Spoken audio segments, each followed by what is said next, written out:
Welcome to the Sports MBT Insider, a platform where we are unrelenting in covering our women in sports.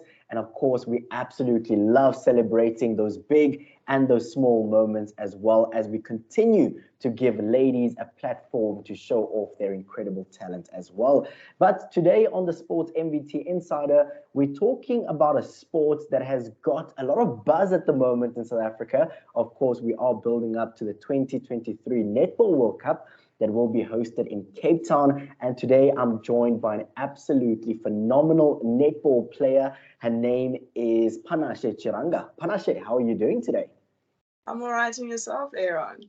I'm doing very, very well. Thank you so much for joining us on the Sports MBT Insider.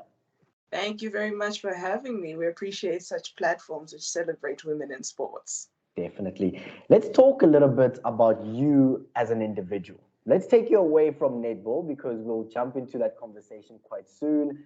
Who are you? Who is Panashe away from the sport of netball? Wow. Panashe is the firstborn of 3 kids at home. Panashe grew up in Middelburg, Mpumalanga, small mining town. Moved to Gauteng, obviously, for my tertiary studies at the University of 𝗀𝗙𝗃𝗃. I am currently doing my 𝗀𝗙cie with honors in chemical engineering. Beyond that, there isn't really much because life is school, family, and netball. Beautiful. Let's talk a little bit about the netball side of who Panashe is. How did you start playing netball? And of course, where did that bug bite you to say, I think this is my sport. This is a sport that I actually want to partake in and make a big part of my journey? So, funny story, I wasn't always like a netball crazed fanatic, I guess I can say I was given the grace to be an athletic person. So I've played quite a number of sports. Primary school, I was a drum majorette. I think grade 7 is when I was introduced to netball. But because we were a very small school, sports wasn't really that big. So I didn't get, the crazy exposure to the sport. Then going into high school, I did a lot of athletics, loved long jump. I was forced into 400 meters. It wasn't my choice. I played a bit of cricket as well.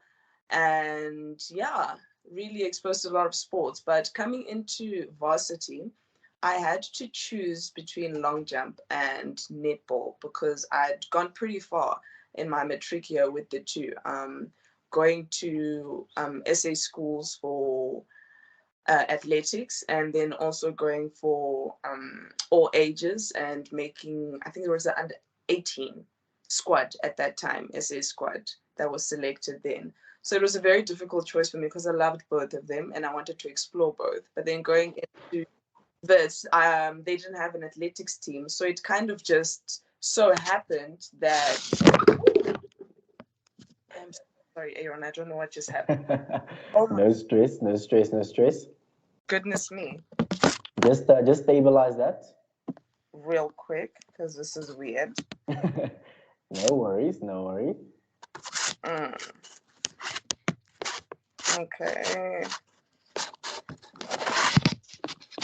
There's a reason why I'm not an influencer, and this is why. Okay, great. Okay, cool. So we'll just cut that part out. We'll cut that part out, and then just start from when you said you had to choose between long jump and netball. So just give me a pause and then continue the story. So then in the editing, they'll just cut that out for us nicely. All right. So I had to choose between netball and athletics, long jump, particularly going into university, because I loved both of them and I wanted to explore both. But obviously, looking at the course that I was doing, time would have allowed me, to explore both to the level that I would have liked. So coming to Wits, it just so happened that Wits didn't have an athletics team. So I was like, well, I guess this is God saying, my child, netball is the one for you. And I started off there, and I guess I just grew a love for the sport going forward with the people that I met, getting to really delve into what the sport is about, getting to play, I realized I'm glad I chose netball. I'm glad I did. Oh, absolutely amazing. Let's talk a little bit about what you're studying at the moment. I believe you're studying chemical engineering. Now, when we hear those words, chemical engineering, I'm baffled as to how you find time to even play netball. Tell us a little bit about why you chose this course and, of course, how you find the balance between studies and actually playing netball. Also, another funny story. You know, going into university, Aaron, it's a lot of funny stories for me. I actually wanted to do medicine, and I applied for that. But my father, he's actually an electrical engineer, said, just apply for something else, something different, in case this doesn't pull through. And I had gone for psychometric evaluation before, and they had said, listen, you would probably kill it in the engineering world. And I wanted to fight it with all my life, because at that point, I like physics. Hilarious, because now I'm doing engineering. But that's a story for another day. And yeah, that's what happened. I applied, I think, to 2 universities for chemical engineering, and it just so happened, the way things worked, that I ended up at 𝗀𝗱𝗃 studying this, and I came to actually have a deep appreciation for what I'm doing after I understood what it was. Definitely.